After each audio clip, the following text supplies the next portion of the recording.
He stopped listening, and nothing the parents said seemed to reach him anymore. At first, it was small things. A simple request, like putting away toys, would be ignored. Then, it grew into bigger moments, like refusing to come to the table or pretending not to hear instructions at all. The parent began to feel frustrated, repeating the same words again and again, each time louder than before. It felt like the only option left was to raise the voice just to be heard, but even that stopped working. Instead of cooperation, there was resistance. Instead of connection, there was distance. What once felt easy had now become a daily struggle. One evening, after another long day, the parents stood in the doorway watching the child play. The toys were scattered across the floor, laughter filling the room, completely unaware of the repeated calls coming from behind. "Clean up your toys," the parent said again, this time louder. No response. "Did you hear me?" Still nothing. Frustration began to rise. The parent walked closer, voice sharper now, repeating the same command with urgency. The child finally looked up, but not with understanding, only with annoyance. It was clear something deeper was happening, something beyond simple disobedience. The truth is, children do not stop listening suddenly. It happens slowly, over time, in small, unnoticed moments. Every repeated instruction without connection, every raised voice, every rushed command begins to weaken attention. Children are not ignoring on purpose most of the time. They are overwhelmed, distracted, or simply disconnected from the person speaking to them. When communication becomes one-sided, when it feels like orders instead of interaction, listening naturally fades. The parent didn't realize that most of the instructions were being given from a distance, from another room, while busy, while distracted, while expecting immediate response without first gaining attention. To the child, it felt like background noise. Just another voice in the air that could be ignored until it became louder. And when it became louder, it didn't feel like guidance, it felt like pressure. The next day, something changed. Instead of calling out from across the room, the parent walked slowly toward the child. No raised voice, no repeated command, just calm movement. The child was still playing, fully focused, unaware. The parent knelt down, lowering to the child's level. For a moment, nothing was said, just presence, just quiet attention. Then, softly, the parent placed a gentle hand on the child's shoulder. The child looked up, eye contact. That moment alone changed everything. "Hey," the parent said calmly, with a soft voice. "It's time to clean up the toys." No shouting, no repeating, just one clear sentence. The child paused, thinking. There was no pressure, no overwhelming noise, just a simple instruction, delivered with connection. The resistance that usually appeared was not there. The child slowly began to pick up one toy, then another. It wasn't perfect, it wasn't fast, but it was cooperation. This was the shift. The problem was never that the child didn't want to listen. The problem was that the child didn't feel connected in the moment of instruction. Children respond to connection, not commands.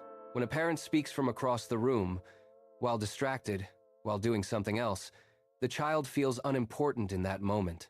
But when a parent comes close, lowers down, makes eye contact, and speaks calmly, the message becomes clear and meaningful.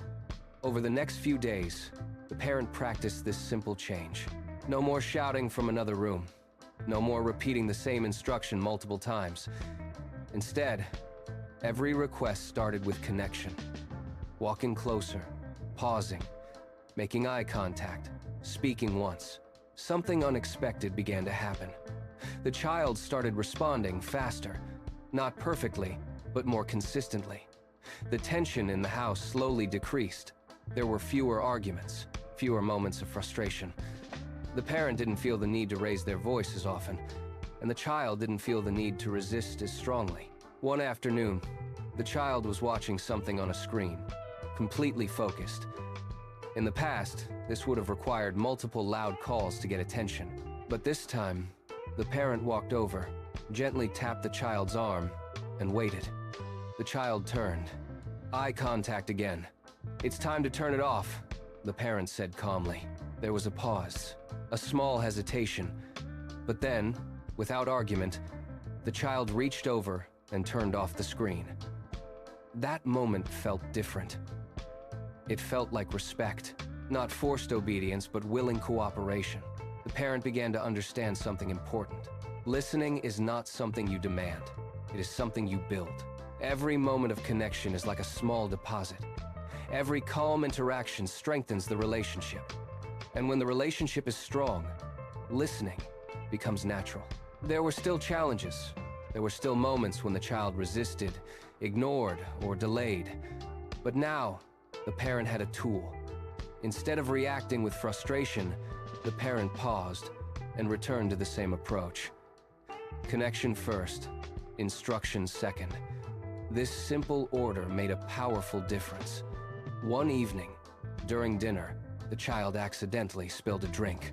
The immediate reaction could have been frustration, a raised voice, a sharp correction.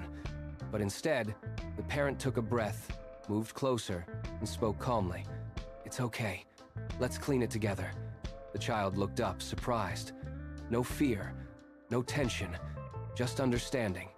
Together, they cleaned the table. That small moment reinforced trust, not fear. Over time, the child began to mirror the same behavior, speaking more calmly, listening more carefully, responding with less resistance. What started as a simple change in how instructions were given slowly shaped the entire environment of the home. The parent no longer felt ignored. The child no longer felt overwhelmed. And the biggest realization became clear. Children don't stop listening because they are difficult. They stop listening because connection is missing. When connection returns, listening follows. This is not about control. It's not about authority. It's about relationship. When a child feels seen, heard, and respected, they naturally give the same back. It doesn't require perfect parenting. It doesn't require long explanations. It only requires one simple shift. Before speaking, connect. Before correcting, pause.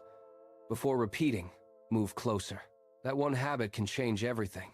The next time a child doesn't respond, instead of raising your voice, try something different. Walk closer. Lower yourself to their level. Make eye contact.